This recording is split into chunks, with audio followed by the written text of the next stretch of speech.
Tradition 9. AA, as such, ought never be organized, but we may create service boards or committees directly responsible to those they serve. When Tradition 9 was first written, it said that Alcoholics Anonymous needs the least possible organization. In years since then, we have changed our minds about that. Today, we are able to say with assurance that Alcoholics Anonymous, AA as a whole, should never be organized at all. Then, in seeming contradiction, we proceed to create special service boards and committees which in themselves are organized. How then can we have an unorganized movement which can and does create a service organization for itself?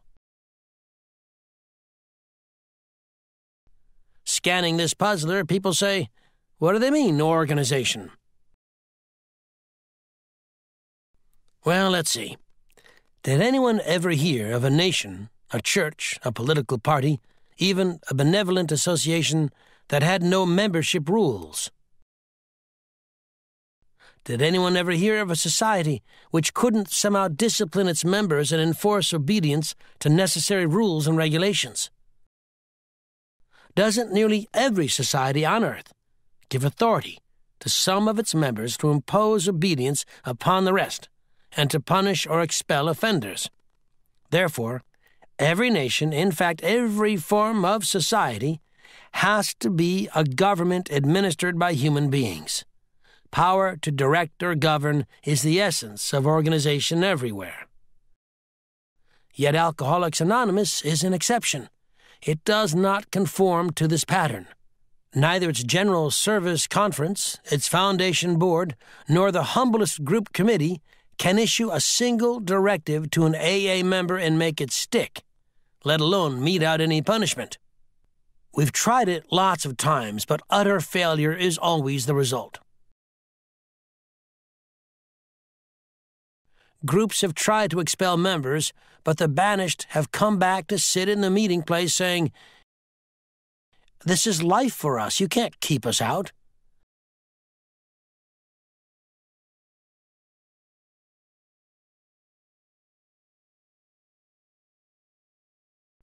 In 1954, the name of the Alcoholic Foundation, Inc. was changed to the General Service Board of Alcoholics Anonymous, Inc. And the Foundation office is now the General Service Office.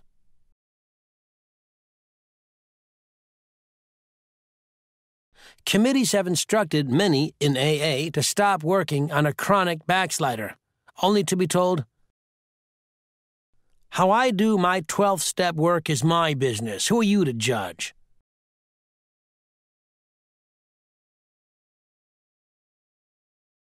This doesn't mean an AA won't take advice or suggestions from more experienced members, but he surely won't take orders.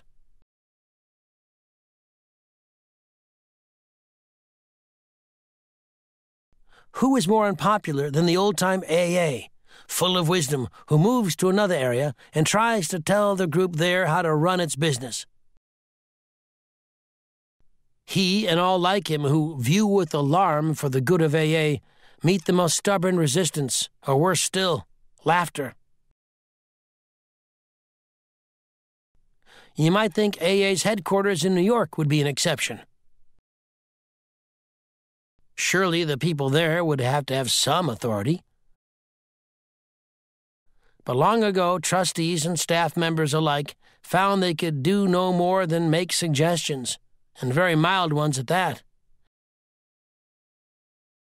They even had to coin a couple of sentences which still go into half the letters they write. Of course, you are at perfect liberty to handle this matter any way you please. But the majority experience in AA does seem to suggest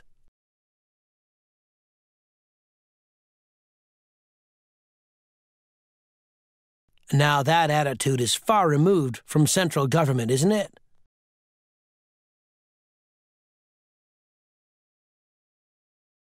We recognize that alcoholics can't be dictated to. individually or collectively. At this juncture, we can hear a churchman exclaim, "They are making disobedience a virtue." He is joined by a psychiatrist who says, "Defiant brats. They won't grow up and conform to social usage." The man in the street says, "I don't understand it. They must be nuts." But all these observers have overlooked something unique in Alcoholics Anonymous. Unless each AA member follows to the best of his ability our suggested 12 steps to recovery, he almost certainly signs his own death warrant. His drunkenness and dissolution are not penalties inflicted by people in authority. They result from his personal disobedience to spiritual principles. The same stern threat applies to the group itself. Unless there is approximate conformity to AA's 12 traditions, the group too can deteriorate and die. So we of AA do obey spiritual principles. First, because we must, and ultimately because we love the kind of life such obedience brings. Great suffering and great love are AA's disciplinarians. We need no others.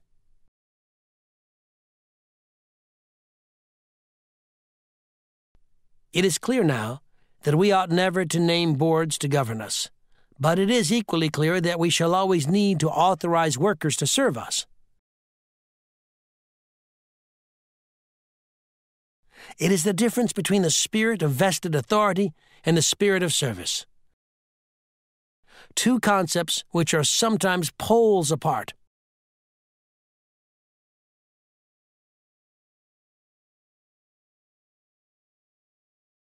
It is in this spirit of service that we elect the AA Group's informal rotating committee, the Intergroup Association for the area, and the General Service Conferences of Alcoholics Anonymous for AA as a whole.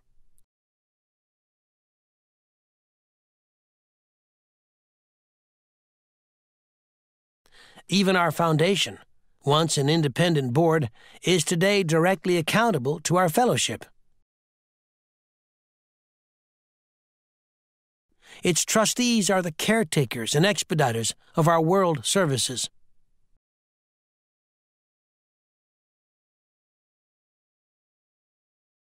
Just as the aim of each AA member is personal sobriety, the aim of our services is to bring sobriety within reach of all who want it.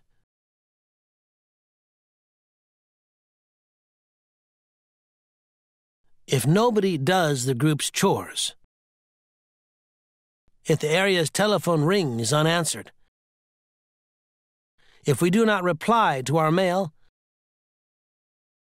then AA, as we know it, would stop.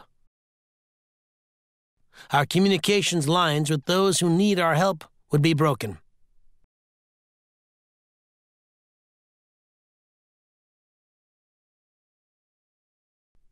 AA has to function. But at the same time, it must avoid those dangers of great wealth, prestige, and entrenched power which necessarily tempt other societies. Though Tradition 9 at first sight seems to deal with a purely practical matter, in its actual operation it discloses a society without organization, animated only by the spirit of service, a true fellowship.